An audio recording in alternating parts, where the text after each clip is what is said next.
लाडक्या बहिणींना नमस्कार. कालपासून लाडक्या बहिणींसाठी पुन्हा ई-के-वाय-सी सुरू केली आहे. पण ही ई-के-वाय-सी पोकळ ई-के-वाय-सी आहे की निव्वळ? म्हणजे ही जी ई-के-वाय-सी सुरू केली आहे हा फक्त देखावा आहे. तर ही जी ई-के-वाय-सी आहे ही सर्वांसाठी नाही, तर ज्या लाडक्या बहिणींनी मागच्या वेळेस फॉर्म भरला होता आणि त्यांच्याकडून फॉर्म चुकला होता किंवा सध्या करेक्शनसाठी त्यांना गरज होती, त्याच महिलांना सध्या करेक्शन फॉर्म दिला आहे ई-के-वाय-सीसाठी. तर हा सरसकट हा के-वाय-सीचा फॉर्म सुरू केलेला नाही. पण ज्या महिलांनी मागच्या वेळेस फॉर्म भरत होत्या, त्यांना ओ-टी-पी येत नव्हता, टेक्निकल प्रॉब्लेम होता किंवा त्यांचा फॉर्म सबमिट होत नव्हता, अशा विविध प्रॉब्लेम असणाऱ्या खूप महिला, प्रचंड महिला अशा आहेत की ज्यांचा फॉर्म सबमिट झालेला नाही, ज्यांना ओ-टी-पी आलेला नव्हता, ज्यांचं टेक्निकल प्रॉब्लेम होतं. अशा विविध सामान्य महिला आहेत की आता देखील त्यांना ई-के-वाय-सीला चान्स मिळत नाही. तर का? कारण की फक्त हा करेक्शन ई-के-वाय-सी फॉर्म आहे. ज्या महिलांचे फॉर्म चुकले त्यांनाच का संधी देण्यात आली? आत्ता पाठीमागे सांगत होते की तुम्ही विनंती अर्ज सादर करा. लाडक्या बहिणींनी अंगणवाडी सेविकेकडे विनंती अर्ज सादर केला. काहींनी स्वीकारला, काहींना नाही स्वीकारला. पुन्हा एक मागे काढलं की अंगणवाडी सेविका तुमचं व्हेरिफिकेशन करणार आहे. ते संपलं, परत विनंती अर्ज. आता विनंती अर्जानंतर ही ई-के-वाय-सी काढली तर ही देखील पूर्णपणे अर्धवट आहे. तुम्हाला मी 100% खात्रीशीर सांगतो की ही जी के-वाय-सी आहे, तर यामध्ये महिला म्हणजे ज्या मागील करेक्शन झालेल्या महिला आहे, भरपूर आहे तसं प्रमाण. पण त्यापेक्षा ज्या महिलांचे फॉर्म सबमिट झाल्याने त्यांचं प्रचंड प्रमाण सध्या आहे. तर त्यांनाही सध्या या लाडक्या बहिणीची, या आधाराची गरज आहे. तर सरकारने हे सरसकट करावं. तर सरकारला देखील माहिती आहे, त्यांनी सरसकट करेक्शन का करत नाही? त्यांना देखील माहीत होतं ना की सध्या टेक्निकल इश्यू आहे, ओ-टी-पी येत नाही, वेबसाईटवरती लोड आहे, फॉर्म सबमिट होत नाही, असे विविध प्रॉब्लेम महिलांचे होते आणि फॉर्म भरपूर जण आहे त्यांचे फॉर्म सबमिट झालेले नाही.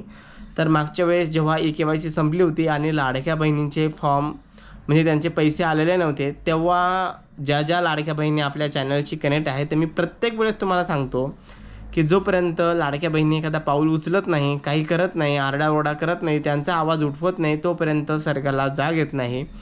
आणि एका व्हिडिओला आपल्या तर खूप कमेंट आल्या, अशा 2-3 हजार कमेंट आल्या. तर प्रत्येकीने सांगितलं की दादा आम्ही फॉर्म सबमिट केला आहे, तुम्ही सांगितलं तशाप्रमाणे आम्ही इकडे जिल्हाधिकारी आहे किंवा महिला बालविकास विभाग आहे यांच्याकडे आम्ही जे विनंती अर्ज आहे की तक्रार अर्ज आहे हे सबमिट केला. आणि कळत नकळत आज 15 दिवस झाले, 15 दिवसांनी पुन्हा ई-के-वाय-सी सुरू झाली. हा एक आनंदच आहे. पण सगळ्या बहिणींना ही पुन्हा ई-के-वाय-सी सुरू व्हायला पाहिजे होती. सरकारने हे मुद्दाम का केलं? कारण की त्यांना माहिती आहे फॉर्म न सबमिट झालेल्या महिला ह्या प्रचंड आहे अजून. जर पुन्हा ई-के-वाय-सी सुरू केली तर त्यांना असं वाटलं की आणखी रेव्हेन्यू वाढेल, सरकारचा पैसा वाढेल. त्यासाठी त्यांनी नावापुरती फक्त आता पुन्हा ई-के-वाय-सी सुरू केली आहे. आणि ज्या लाडक्या बहिणींच्या आता त्यांना ई-के-वाय-सीसाठी चान्स मिळाला आहे, त्या लाडक्या बहिणी आता आवाज उठवणार नाही. आता त्या शांत झाल्या आहेत कारण की त्यांची ई-के-वाय-सी आता होणार आहे, झालेली आहे. पण ज्या लाडक्या बहिणींची मागच्या वेळेस ई-के-वाय-सी झाली नव्हती, तर त्यांच्यासाठी आता एक पाऊल उचलणं, तुमचासुद्धा सहभाग पाहिजे. ज्यांची के-वाय-सी झाली आहे त्यांनीसुद्धा सहभाग घ्या. कारण की हा दिवस कुणावरही प्रत्येकावर सांगता येत नाही. सरकार कधी पलटी मारेल सांगता येत नाही. त्यामुळे महिलांनी सगळ्यांनी एकत्र यायला पाहिजे. सरळ भाषेत सांगतो, आपली पोळी भाजली म्हणजे आपण बाजूला व्हायचं नाही. कारण की प्रत्येकाची वेळ येत असते. तुम्हाला आता सगळेजण लढल्या म्हणजे ज्या महिलांचे सध्या आता पैसे आले नव्हते, म्हणजे ज्यांनी फॉर्म्स मागच्या वेळेस के-वाय-सी केली नव्हती आणि ज्यांनी के-वाय-सी करून चुकल्या होत्या, सगळ्या महिला या एकत्र लढल्या आणि नंतर ही के-वाय-सी सुरू झाली. पण ही के-वाय-सी अर्धवट सुरू झाली. पण आता ज्या महिलांना के-वाय-सीसाठी चान्स मिळाला आहे त्यांनी देखील के-वाय-सी झालेल्या महिलांना सपोर्ट करा. तुम्ही एकत्र या, परत एखादा तुमचा आवाज उठवा.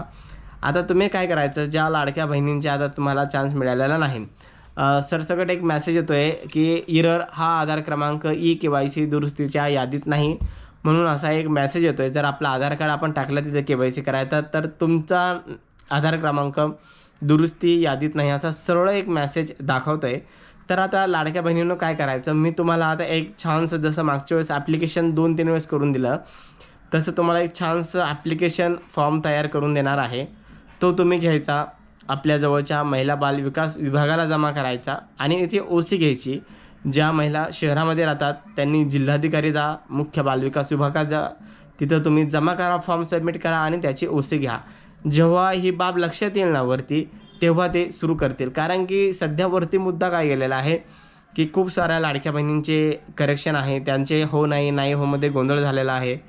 तर हा मुद्दा आपण सुद्धा घेतला होता. पण यांनी काय केलं की मुद्दाम अर्ध्याच लोकांना घेतला. जोपर्यंत हा मुद्दा वरती पोहोचत नाही ना, की KYC करताना खूप टेक्निकल इश्यू होता, OTP येत नव्हता, त्यामुळे खूप साऱ्या लाडक्या बहिणी ह्या KYC करण्यासाठी त्यावेळेस मुकल्या होत्या.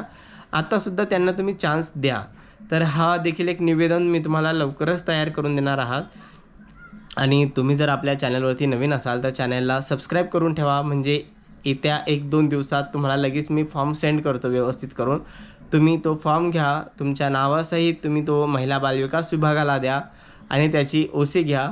जो माणूस खेड्यामध्ये राहतो, तुम्ही पंचायत समिती किंवा आपल्या जर अंगणवाडी सेविकाने स्वीकारला तर त्यांच्याकडे देखील तुम्ही फॉर्म सबमिट करा.